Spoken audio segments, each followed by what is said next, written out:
Hello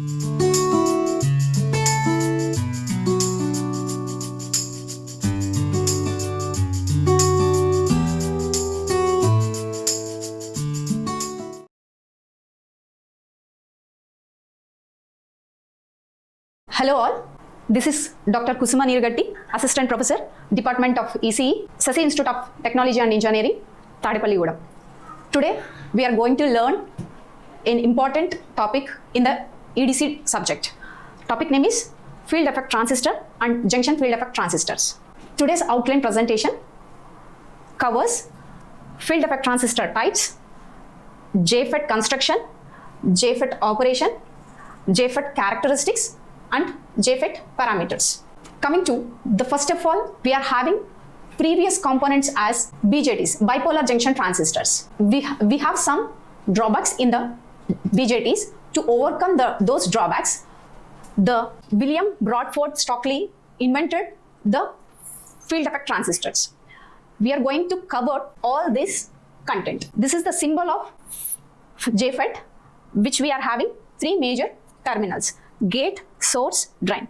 Before going to introducing that JFET, we have to look into what are the major difference between earlier bipolar junction transistors and what are the advantages of field effect transistors. This is the slide. You can clearly identify and differentiate between FETs and BJTs. FETs are voltage control devices. BJTs are current control devices. Already we have discussed in a previous sessions what is BJT and what is the construction and working operation. In the working operation, we can straightforwardly say that the current control device is BJT. Then in FETs, it is higher input impedance. BJTs are low input impedance. All these comes under the differences. The major part is we are going for, instead of BJTs, we are going for FETs. It is due to only majority and minority charge carriers flow the current we are considering. Here comes under FETs, only due to majority charge carriers flow we are taking the current. So due to this advantage, compare between these two, we are having maximum all electronic devices work under FETs and MOSFETs. Majorly the types of FETs are majorly JFETs and MOSFETs. JFETs again classified into N-channel JFET and P-channel JFETs. MOSFETs are classified into enhancement MOSFET and depletion MOSFETs. Again, the enhancement MOSFET is classified into two types, that is N-channel enhancement metal oxide semiconductor transistors and P-channel enhancement MOSFETs. Here also depletion MOSFETs classified into two, N-channel depletion mode metal oxide semiconductor FETs and P-channel DMOSFETs. Now today we are discussing full-fledgedly on JFET construction, working operation and characteristics. Coming to majorly the junction field effect transistors are, as we discussed the previous slide, it is two types. First type is N-channel JFET and second type is P-channel JFET. How the name comes into picture? First we will take the first type of N-channel JFET and we will explain the construction, working operation and characteristics. Then you can clearly differentiate between what is the major, why the name is came to these two types. First type is N-channel. Here, this is the construction of a N-channel JFET. To take the N-channel JFET, first of all, we need to take a N-type material. N-type material is pentavalent. Pentavalent material, onto that, we need to choose a particular area and we need to depend that trivalent onto it to form a junction between these two. So here, to construct a JFET, we are using the N-type material and we are choosing a certain part on it and we are adding impurities on either side and we are making a junction and depletion region between these two. So this type of construction will get having three different regions. That is, first is gate region, drain and source region. So to metallization, to make the contact cuts for metallization we are doing and we are giving the contacts for drain, gate and source terminals. The similar way, this is the P-type JFET. We need to take the P-type material as a base and we are adding impurities on either side to make a junctions for gate terminal. Internally these two are connected and make it as a gate terminal. Here this is the drain and this is the source terminal. This type of constructions will form a P channel. And this is the type of construction which we are forming a N channel. So that's why this name came into the picture. This is N channel FET and this is a P channel FET.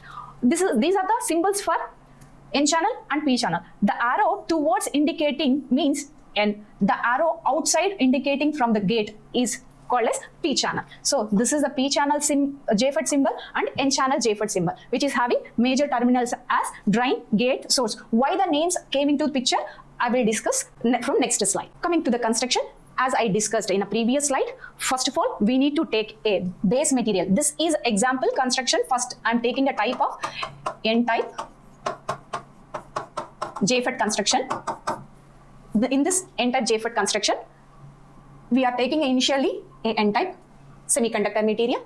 Onto that, either side, we are choosing the area and we are adding that impurities on it, that is trivalent. After adding into that one, which will form a depletion region. As we know, for PN junction also, after forming that PN junction, it will form a depletion region. This will be equal until we are not giving any external source to it. So we are making the gate, drain and source terminal. This is the three-dimensional view figure I am showing here, and applied the source also. First of all, how we can say that the terminal naming as a gate, source, drain depends on the basic analogy model, like a tap, like a water tap, which we are saying that gate is the control knob for the source coming out of the pipe, coming out of the water from the pipe, and it is draining.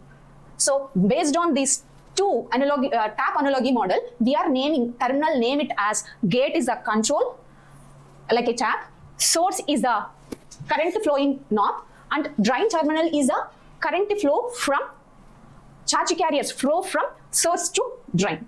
So if you want to control the source or water, we need to control from the gate. The similar way, by applied external potential at the source to drain terminal, we can control that current flowing between the charge carrier flow or current flowing between the channel. So this is the three-dimensional view. We are after applying the potential. So till now, what we are discussed, we are discussed the construction of a JFET. Once again, in a summary, how to construct a JFET, I will recall it. We need to take to construct a N-type JFET, we need to take a N-type material.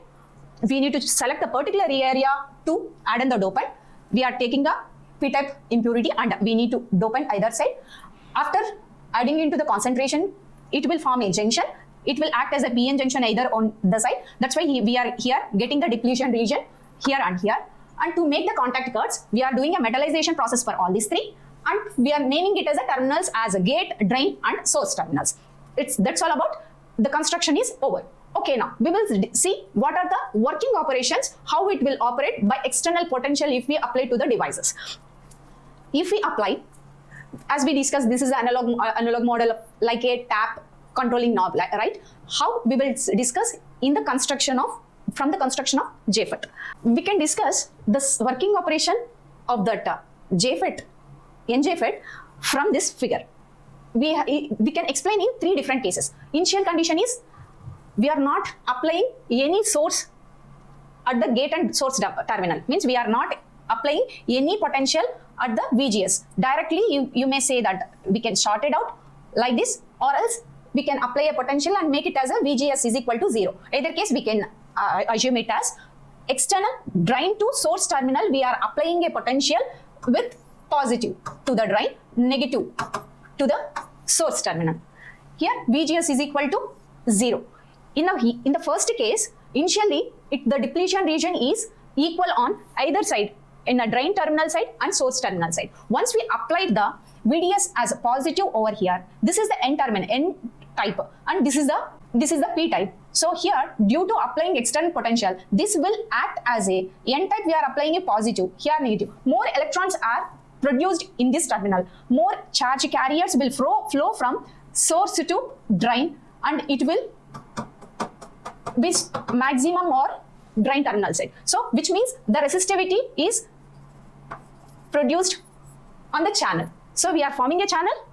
After that, by external potential, it is flowing the charge carriers movement from source to drain, and which is higher concentration carrier concentrations are at drain region. So the current will be flow linear. If at all, in this case, we can say that VDS versus ID. Parallelly, I am explaining the working operation, how it is, the characteristics will perform over in each case. In our first case, I am telling that VGS is equals to 0, means at particular VGS is equal to 0, applied external potential VDS, positive to VDS, negative to VGS, means it is 0, 1, 2, 3, like that if we apply. After certain potential, the current will be maximum due to the charge carriers movement from source to drain. The opposite will be current flow. So this is peak at certain potential of VDS, that is called a pinch of voltage. Pinch of voltage is nothing but the maximum driving potential till that current will be flow from drain to source. So charge carrier moment opposite to current flow. So this is the IS, this is ID. So current will flow from drain to source. This will be maximum. This is called IDSS. This is still for case 1. Next is case 2. Now we are applying the VGS potential. Now it is 0. After increasing, now it is 0. After applying VDS, even furthermore, this terminal now it is a forward bias. Next it is turns towards a reverse bias, and after that it will maintain a constant current. Even if you further increases the VDS, also the current will be maintained constant. Why? What is the reason behind that? It is maintaining the constant current. The reason behind is here at VGS is equal to 0, VDS we are applying. After pinch of voltage, nearer the drain region, more charge carriers will be there. Due to more charge carrier concentration over here, the depletion region will be formed like this. Means very, very close to each other. So there won't be charge carriers movement at the drain region. So there won't be current flow from ID next onwards. So that's why the maximum voltage, that is VDD, at certain VDS, the maximum current will be flow from drain to source. This is called a IDSS, current, saturation current. So after that, even if you increases VDS, it will maintain the ID as constant. This is called a pinch of voltage. Next case, which we are seeing in this characteristics, first VGS is equal to 0. This is called it as ohmic region. This is called as a saturation region. Even further, if you increases VDS, it will turns into breakdown region. Next, for the same circuit, same construction, now we are applying a VGS as negative potential. Now we are applying as VGS negative to the gate, positive to the source. As similarly for VDS, we are increasing step by step, 0 to increase 1 to 3 volts like that. We discussed till for VGS is equal to 0. Now what we are doing? We are changing the VGS as a negative. Here in this characteristics plot, we are observing here as the ID current is decreased a little bit. Why this is happening? Due to this construction, here we are applying VDS parallel to this VGS. Here the depletion region will be more, even fastly it will grow in either side. So it will be quickly, for smaller VDS itself, it will be quickly, rises the depletion width. The current will be reduced. The current will be not comes as previous case as VGS is equal to 0. This reduced current also having another pinch of voltage. In this case, the pinch of voltage comes from different purpose. What is the purpose? The VGS we are applying a negative potential, and VGS is equal to applied as forward bias. So in this case also we are getting pinch of voltage, means maximum potential at which the gate to drain to source current will be flow. That is the point maximum current we will get it from. This is the case 2. Then we will see further even more VGS if we apply.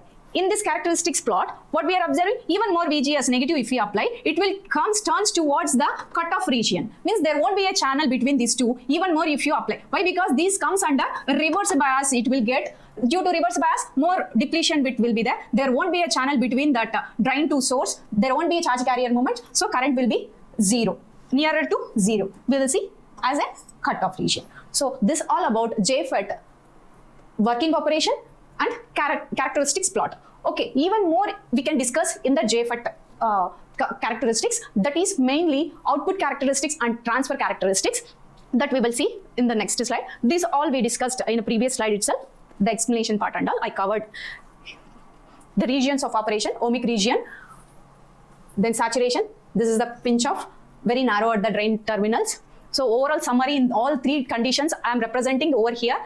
That is initial case, when the depletion layer form, just constructed and make it the terminals. Second case, we are not giving the VGS, we are applying only VDS and forming that ohmic region, higher current concentration.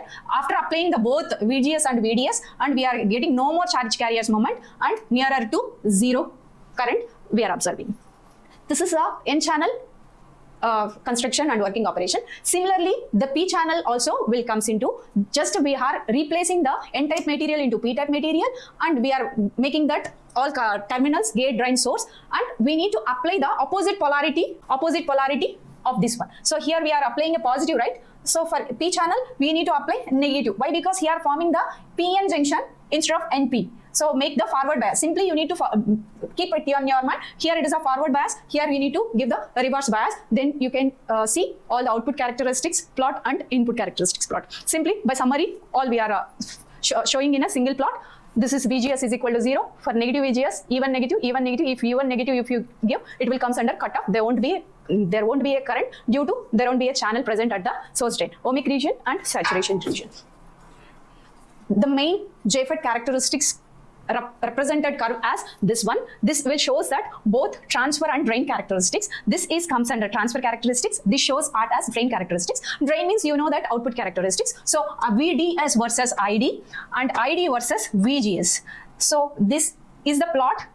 We can check, and individual VGS is equal to 0. What is the current? Then next to VGS, what is the current? Then next VGS negative, what is the current? To make all this, and we need to make a smooth curve on it, we will get the transfer characteristics plot. From this transfer characteristics plot, we can calculate from this GM. This is small change in a drain current to the small change in a gate to source voltage is del VGS del ID. Del GM is equal to del ID by del VGS. Then comes to drain characteristics. We can check a small, take any one. For constant, VDS is equals to constant. In this plot, take any two. For constant VGS, V is equal to RD. From this, RD is equal to small VDS by small ID. V is equal to IR. From here, you can calculate this one. So, till now, we discussed that construction, working operation, the characteristics. These are the, from these two plots, we can calculate GM, RD. So output drain resistance and transconductance from this plot. This all about, this is the pinch of individual explanation I have presented over here. Saturation level, saturation region and ohmic region, how we are getting. Even more if we apply VDS, what will happen? It will comes under breakdown. So all these points I covered in the previous. Then cutoff. Cutoff, how we will get? Even for more negative VGS if we apply, the current will be no more. So that is comes under cutoff region. So this all about the characteristics working under so on. The majorly the relationship once we are comparing with the BJT, here you can observe ID is equal to IDSS into 1 minus VGS by VP whole square. This is comes under saturation. So here in a BJT, IC is equal to beta IB. ID is equal to IS. Here for BJT, IC is equal to I. For cut-in voltage, we have in a BJT, it's a small voltage of 0.7 volts. For JFET, there won't be a certain particular gate to voltage. Once it is constructed, once we apply, that due to charge carrier moment, the current will be we are getting, that is IG is equal to 0 amps. It's all about coming to advantages and disadvantages of JFETs. This is a more simple, more faster compared to BJT. And it is a long life having, even in a BJT, if you apply sudden potential attack, it will damages the device. For JFET, it won't be like that. So it is having higher input impedance. This is a major advantages for using in amplifiers. This is having negative temperature coefficients of resistance and high power gain. This is also having some more disadvantage. That's why we are going for alternate MOSFETs instead of JFETs. Then the application, coming to application, we are using this JFETs as a voltage control resistor. Why we are naming it as voltage control oscillator, voltage control resistor? While we are applying a potential, due to the applied external potential, the charge carrier moments are, the charge carrier's moment is there. Due to the charge carriers moments, the current is flowing. So that's why it's due to applied voltage, the current is flowing. That's why we are saying that this is a voltage controlled resistor. We can use it as application. Then analog switch or a simple gate we can use. Why? Because cutoff region is there, right? So if you want to switch off means we can apply directly VGS as equal to more negative. It will turn off. If you want to turn high means apply VGS is equal to 0 and VDS as equal to max. It will directly turn on. So it acts as a switch. Then it is acting as an amplifier and also act as a low noise amplifier, and also for constant current source also we can use it this JFET. How we are using for a constant current source? So for fixed VGS and maintain the VDS as constant, we will get maximum current. So in such applications, we need to give the according input voltages. This is all about the difference between both. This is the N channel FET and J channel FET. You can clearly observe that here negative VGS we are applying, we are observing the characteristics like that. For positive VGS, we are observing the higher current. Means VGS 0, maximum current we are getting. For positive VGS, a little amount of current due to the reverse bias. Once the construction, if you see, you can clearly understand how it is coming to the different characteristics. Thank you. Thank you all. By next class, we will discuss the continuation topic of MOS transistors.